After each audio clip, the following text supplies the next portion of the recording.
Salut les mécamaniacs. Alors j'ai un gros problème. À chaque fois que j'ai prévu de faire de la mécanique, une vidéo, ou même que je commence des fois à faire de la mécanique dehors, il commence à pleuvoir. Alors je sais pas trop si c'est moi qui suis vraiment poisseux ou s'il pleut quand même souvent dans notre pays, particulièrement cet été.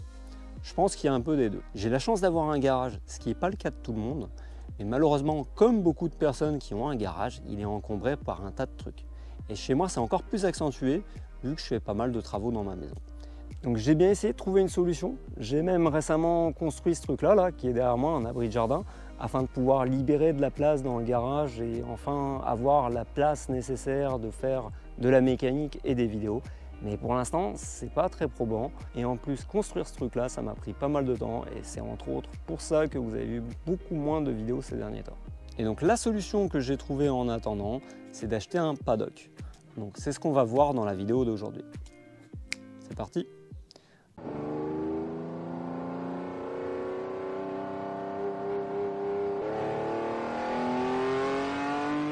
Après quelques recherches, j'ai commandé un paddock de la marque Motea.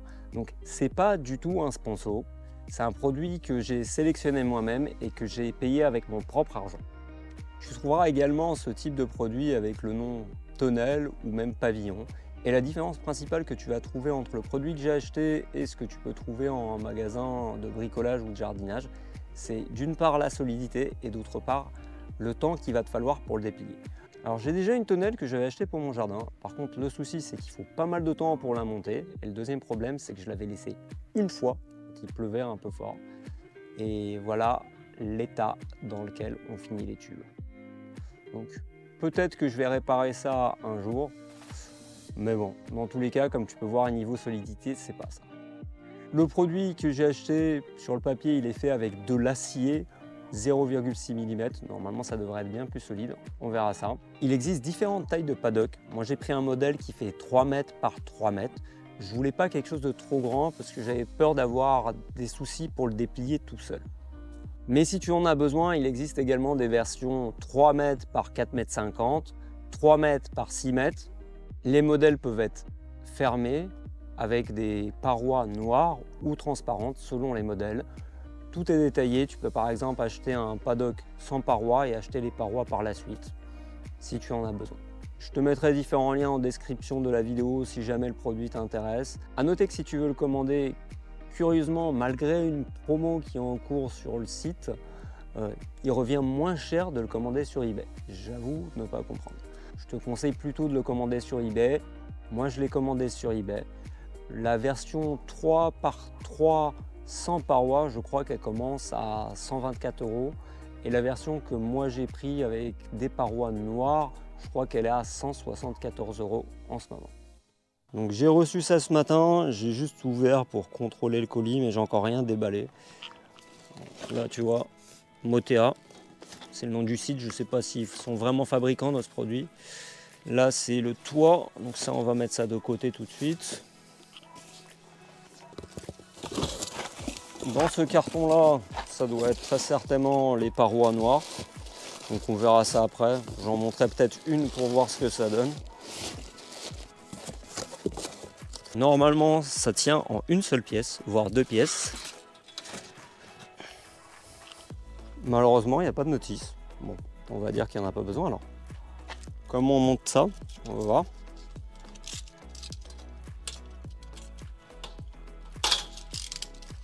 Normalement, je crois qu'il y a une tige centrale. Ah, voilà. Ça, c'est la tige pour le toit, je crois. Donc ça, je crois que ça va ici. Donc voilà, ça c'est la tige centrale. Alors pour de vrai, j'ai jamais déplié ce truc-là, j'ai juste vu une vidéo sur internet comment c'est censé fonctionner.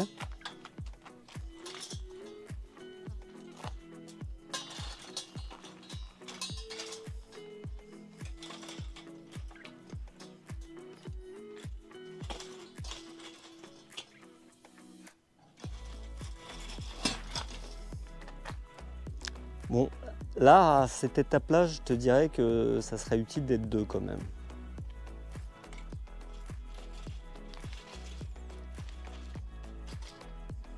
va bien falloir trouver un moyen de le déplier ce truc là. Parce que je vais pas demander à quelqu'un de m'aider à chaque fois.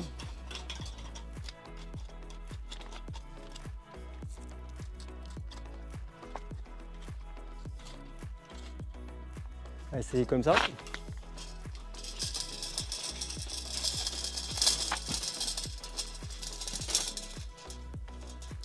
Ah, c'est pas mal. Bon, ça fait 20 kg. Moi tout seul d'une main j'arrive à le lever au milieu.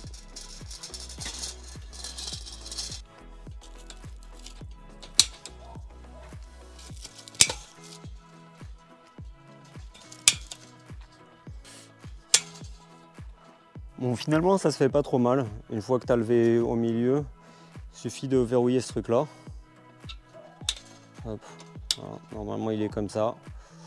Il faut que tu appuies dessus et que tu forces un peu pour le lever. Et ça doit être le système pour l'enlever. Voilà. C'est pas mal fait. Ça paraît déjà beaucoup plus solide que les tonnelles bas prix qu'on te vend un peu partout.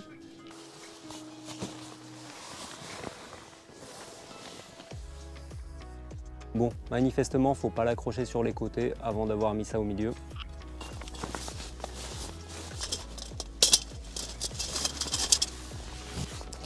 Je pense que le plus dur est fait.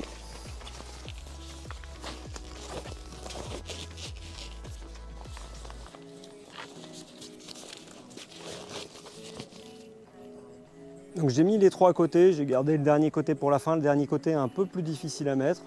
Donc ici, tu as des espèces de scratch. Là, le scratch qui se trouve de l'autre côté, plus un truc pour attacher. Là aussi, tu as un scratch pour que ça ne glisse pas vers le haut. Le dernier côté est un peu plus difficile à mettre. Mais bon, normalement, l'intérêt de ce truc-là, c'est que la bâche que tu mets au-dessus, tu es censé la mettre une fois et après la laisser sur le système pour pas l'enlever et la remettre à chaque fois. On verra comment ça marche. Là, le dernier, pas évident.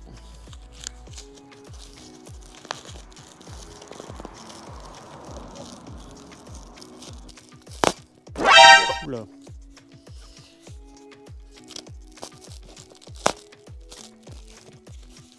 Alors j'ai suivi scrupuleusement les indications que j'avais trouvées sur une vidéo du fabricant sur internet et en tendant le dernier côté, malheureusement j'ai quelques fils qui ont lâché. Donc ça s'est pas déchiré, c'est juste le fil qui s'est un peu décousu, mais c'est un peu embêtant. Je pense pas que ce soit la meilleure des méthodes, donc là j'essaie une autre méthode. En fait j'ai déverrouillé en bas de chaque côté ici. Là, quand c'est un peu déverrouillé, tu as un peu plus de lest pour pouvoir mettre ça en place. Et je vais essayer de remonter le truc maintenant. Je pense que ça sera peut-être plus facile. Enfin, on verra. Est-ce que maintenant, je vais réussir à reverrouiller ce truc-là?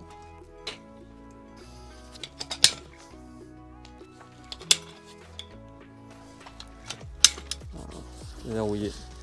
J'aurais dû faire dès le début comme ça, pas comme c'est indiqué dans leur guide vidéo. Et je pense que là, ça aurait pas lâché. Reste à bien remettre les scratchs ici.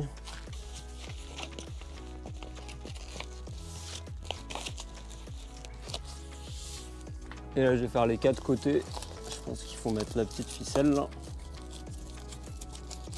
Voilà, un joli nœud papillon. Des fois que ça gêne, je pourrai le défaire. Donc reste à monter les pieds. Donc il y a un système de verrouillage ici qui permet de monter à différentes hauteurs. Donc on va essayer de monter pied par pied. On va voir ce que ça donne. Bon bah c'est pas évident. Tout seul c'est vraiment pas évident là. Là par contre sur cette partie là, je suis un peu déçu. Parce que le problème c'est qu'il faut le monter assez haut. Et tout seul, bah, c'est compliqué. Il faudrait au moins être deux pour monter un côté à deux. Là, je le laisse comme ça. Ça va se replier.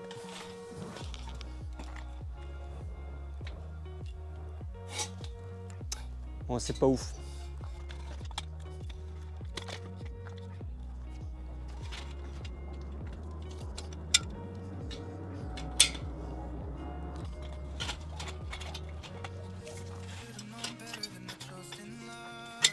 Bon, la structure semble pas mal. Par contre, vraiment, pour lever le truc, ça serait bien d'être deux quand même. Après, ça pèse à peu près 20 kg. Normalement, moi, je pense que je le lève sans problème tout seul pour le déplacer. D'ailleurs, j'aurais peut-être dû le déplacer avant.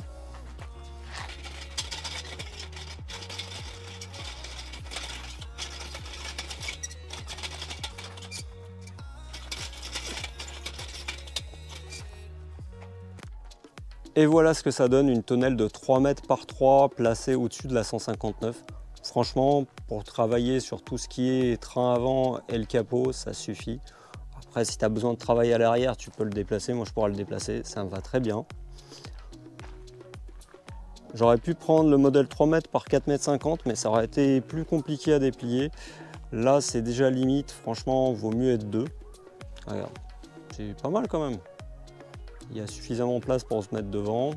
On peut monter la tonnelle plus haut. Là, je l'ai montée au plus bas possible. Bon, de ce côté-là, je l'ai placé assez près du véhicule. Mais de ce côté-là, il y a pas mal de place pour travailler. De toute manière, on pourra le décaler d'un côté ou de l'autre selon le côté où on travaille. Moi, ça me va. Niveau hauteur, j'ai mesuré, on est actuellement à 1,75 m. Si tu as besoin, c'est possible de le monter plus haut. Tu vois, il y a 4 crans. Moi, j'ai mis au premier. Si tu te mets ici, tu seras à 2 mètres. Petite remarque, ils auraient dû se donner la peine de faire 2 ou 3 trous en plus ici. Comme ça, quand tu le déplies, tu pourrais vraiment y aller progressivement, pied par pied. Dehors, c'est quelque chose qui me semble possible. Mettre un coup de perceuse de ce diamètre-là. Comme ça, quand tu le déplies, tu commences à moitié et après tu déplies la suite. Je vais peut-être faire ça d'ailleurs. En plus de ça, si tu as besoin, il y a des parois. Donc moi j'ai pris des parois noires comme ça. Je vais en installer une pour voir. Ce qui est quand même dommage, c'est qu'ici, en dessous, tu as un système à scratch. Mais sur la paroi que j'ai, il n'y en a pas. Ça fonctionne peut-être avec les parois transparentes, à savoir.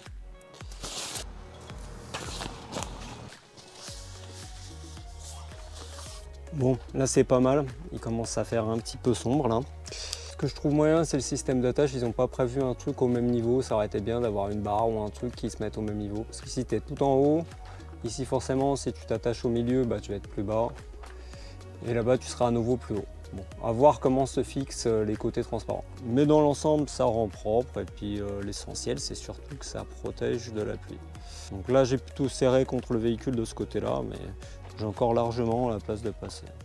Bon, malheureusement il commence à faire nuit. Reste une dernière question. Est-ce que ça va facilement se replier? Donc on va voir ça tout de suite.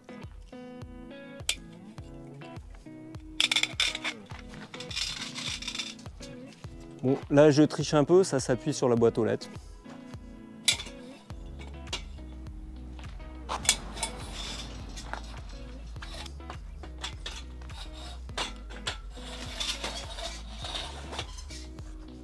Reste à déverrouiller les 4 côtés, j'en ai déjà déverrouillé 2. Donc il y a un petit truc à appuyer ici, ça se fait très facilement. Là ils ont prévu un truc bien pour que tu t'écorches pas les doigts, il faut appuyer ici. Il y a un petit truc en plastique comme ça. Tu appuies dessus et puis c'est bon. Ça c'est bien conçu. Replie ça petit à petit. Idéalement si tu peux, fais-toi aider, mais comme tu as vu, c'est possible de le faire tout seul. Et c'est ça qui est le plus important, le fait que ce soit possible.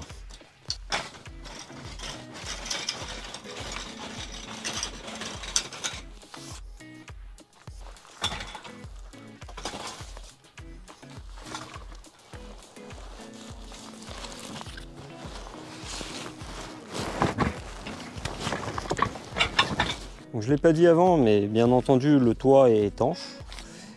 Et donc là, pour moi, il manque juste une petite sangle, histoire de maintenir ça comme ça et de pouvoir le ranger dans ton garage, dans ton abri de jardin ou même dans ton camion pour une excursion sur circuit. Bon, bilan plutôt positif. À ce stade-là, le produit, je le trouve pas mal, même s'il manque vraiment une notice. Pour l'installation, franchement, je trouve pas la procédure que eux ils donnent optimale. La toiture, il faut vraiment l'installer avant de tendre au maximum la structure, c'est quand même beaucoup plus facile. Et puis au niveau des pieds, pour moi, il manque un cran pour que ce soit plus facile à installer quand on le fait tout seul. Donc le paddock, je vais certainement l'utiliser, je l'ai acheté pour ça. Si toi aussi tu veux en acheter un, bah, tu retrouveras des liens en description de la vidéo, sachant que ce n'est pas un partenariat. Et puis d'ici un moment, je laisserai certainement un avis pour dire si je trouve le produit toujours aussi bien ou si j'ai des remarques. Comme d'hab, j'espère que ça t'a plu et surtout que ça pourra éventuellement t'être utile. Laisse un pouce, clique ici pour t'abonner à la chaîne et ne pas rater les prochaines vidéos. Et en attendant, je te propose de me rejoindre dans l'une des 2 vidéos que je te mets actuellement à l'écran. Allez, salut!